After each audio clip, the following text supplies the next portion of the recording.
নমস্কার, আপনারা দেখছেন সন্ন্যাসী ডাক্তার ইউটিউব চ্যানেল। এই চ্যানেলে আপনাদের সবাইকে স্বাগত। চ্যানেলে নূতন হয়ে থাকলে চ্যানেলটিকে অবশ্যই সাবস্ক্রাইব করবেন এবং ভালো লাগলে অবশ্যই লাইক করবেন। আজকের বিষয় থাকছে ব্ল্যাক ওয়াটার ফিভার বা আচমকা জ্বর বা হঠাৎ জ্বর আসা, কম্প দিয়ে বা কাঁপতে লাগা জ্বর আসা এবং জ্বর 105 থেকে 106 ডিগ্রি পর্যন্ত ওঠে। এই সমস্ত বিষয়ে আজকে আলোচনা করব। তার কারণ, লক্ষণ এবং জটিলতা, চিকিৎসা এবং ঔষধ সম্পর্কে আজকে আলোচনা হবে। রোগটির নাম হলো ব্ল্যাক ওয়াটার ফিভার। এই রোগের লক্ষণ কি? প্রবল কম্প দিয়ে আচমকা জ্বর আসে আর দ্রুত বেড়ে যেতে থাকে। 105 থেকে 106 ডিগ্রি অবধি উঠে থাকে জ্বরের তাপ। এছাড়া জ্বরের সঙ্গে মাথা ব্যথা, বমি, প্রলাপ, মোহ, কোমা, পিত্ত, বমি, অক্ষুধা প্রভৃতি থাকে। জ্বর বেড়ে উঠলে প্রবল কাঁপুনি ও শীত করতে থাকে। গা হাত পা জ্বালা করতে থাকে। জ্বরের সঙ্গে সঙ্গে বিকার, ছটফটানি ভাব প্রভৃতি থাকতে পারে বা থাকে। জ্বর ছাড়ার পরেই আবার প্রবল জ্বর আসে। প্রস্রাব কম হয়, কখনো বা প্রস্রাবের সঙ্গে রক্ত বা হিমোগ্লোবিন বের হয়ে যেতে থাকে। প্রস্রাবের রং কালচে ও কালচে রঙের হয়। কখনো ব্লাডারের জ্বালা, যন্ত্রণা বা ব্যথা হয়। এছাড়া প্রস্রাব করলে প্রস্রাবের তার নাহির তলায় জ্বালা, যন্ত্রণা অনুভূত হয়, প্রচণ্ড জ্বালা করে। এছাড়া শরীরে লোহিত রক্তকণিকা সব ভেঙে বের হয়ে যেতে থাকে, ফলে প্রবল রক্তশূন্যতা দেখা দেয়। দেহে ফ্যাকাশে বা সাদাটে হয়, অনেক সময় বিরাট আকার ধারণ করে। এজন্য প্রচুর তরল খাদ্য ঠিকমতো দিতে হবে। এই রোগের জটিল অবস্থা কি? অতিরিক্ত প্রস্রাবহীনতা, অর্থাৎ প্রস্রাব কম হওয়া। এছাড়া প্রস্রাব অনেকের বন্ধও হয়ে যেতে পারে। প্রস্রাবের সঙ্গে প্রচুর রক্ত বা হিমোরিয়াল হতে থাকে। রোগী দুর্বল হয়ে পড়ে এবং খিঁচুনি, আচ্ছন্নভাব এবং সেই সঙ্গে মৃত্যু হতে পারে এই রোগে অনেকের। এই রোগ যে ব্ল্যাক ওয়াটার ফিভার হয়েছে তার রোগ নির্ণয় করবেন কী কে?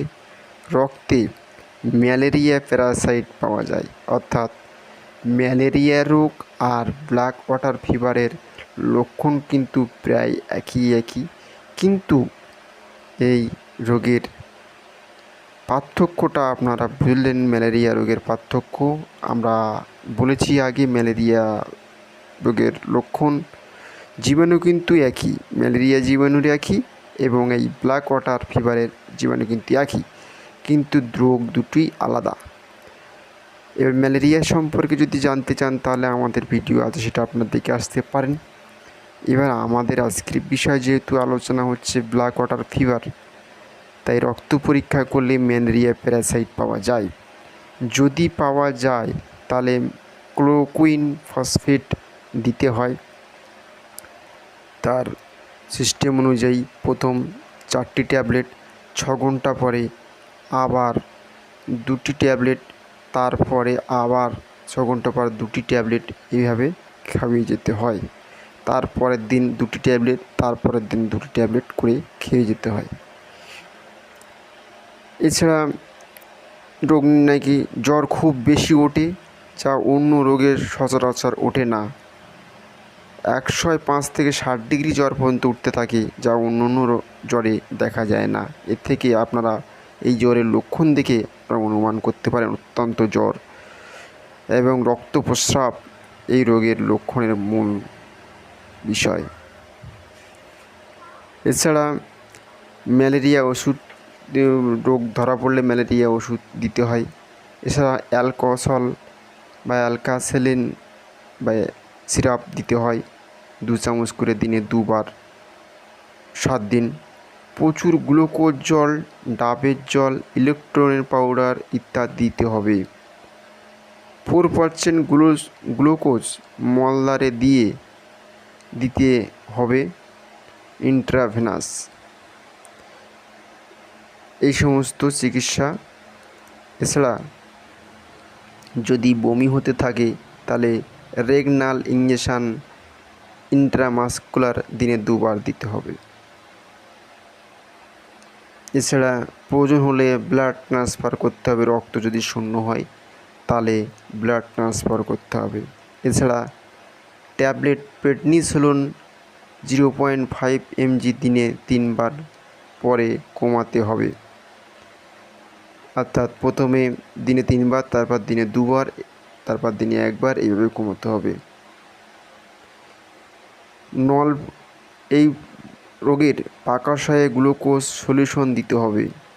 রক্তপাত বেশি হতে থাকলে তা বন্ধের জন্য স্টাইপ্টোভিট ট্যাবলেট বা স্টাইপ্টোক্রোম ইঞ্জেকশন দিনে 1 থেকে 3 বার রোজ দেওয়া যেতে পারে।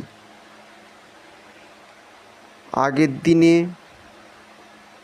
যে সমস্ত ইঞ্জেকশন দেওয়া হবে পরের দিনও তা কমিয়ে দিতে হবে। আনুষঙ্গিক চিকিৎসা হিসেবে এতে কী থেকে দেখবে না, রোগীকে পূর্ণ বিশ্রামে রাখতে হবে।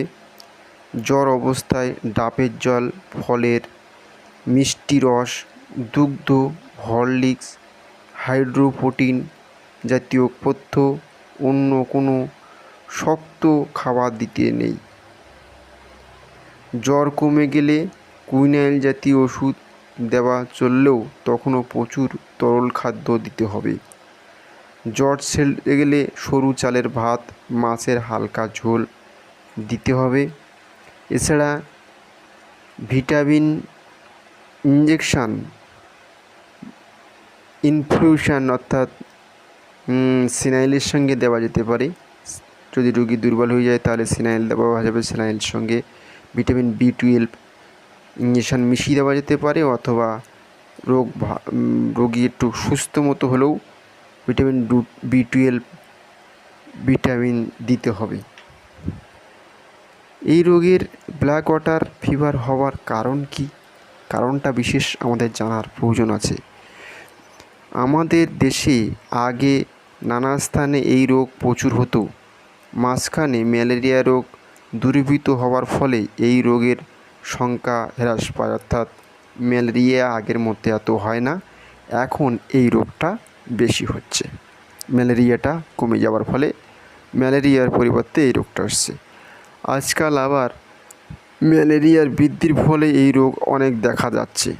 আবার ম্যালেরিয়া হওয়ার যেখানে হচ্ছে সেখানেও যে এরকম হবে না তাও কিন্তু নয়, যেখানে ম্যালেরিয়া হচ্ছে সেখানেও হয়ে থাকে।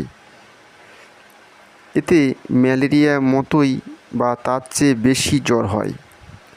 সঙ্গে সঙ্গে দেহের রক্তকণিকাগুলি দ্রুত ভেঙে নষ্ট হয়ে যায়। সাপে কামড়ালে যেমন রেড ব্লাড কালচারগুলি ভেঙে যায় এবং হেমোলাইসিস হয়ে রোগী মৃত্যু হয়, এতেও অনেকটা তাই হয়। তবে এতে রক্তকণিকাগুলিকে নষ্ট করে ম্যালেরিয়া প্যারাসাইটরা প্রবল জ্বর যদিও এই রোগের প্রাথমিক লক্ষণ, কিন্তু পরে রক্তশূন্যতাই প্রধান লক্ষণ। এখানে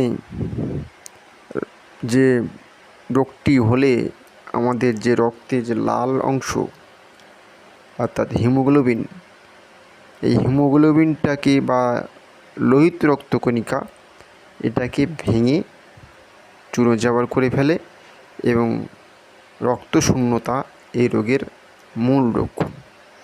এবং এই রক্তশূন্যতা থেকে মানুষ অনেক সময় হার্ট ফেল করতে পারে, রক্তশূন্যতা হয়ে মানুষ মৃত্যু হওয়ার সম্ভাবনা সবথেকে বেশি।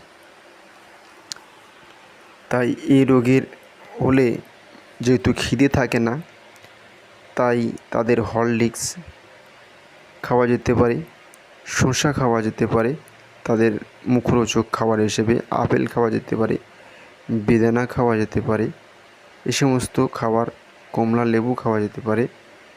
এই সমস্ত খাবার অবশ্যই তাদের সঙ্গে রাখা যাবে। এছাড়া আনারস রাখা যাবে এবং অবশ্যই ভাত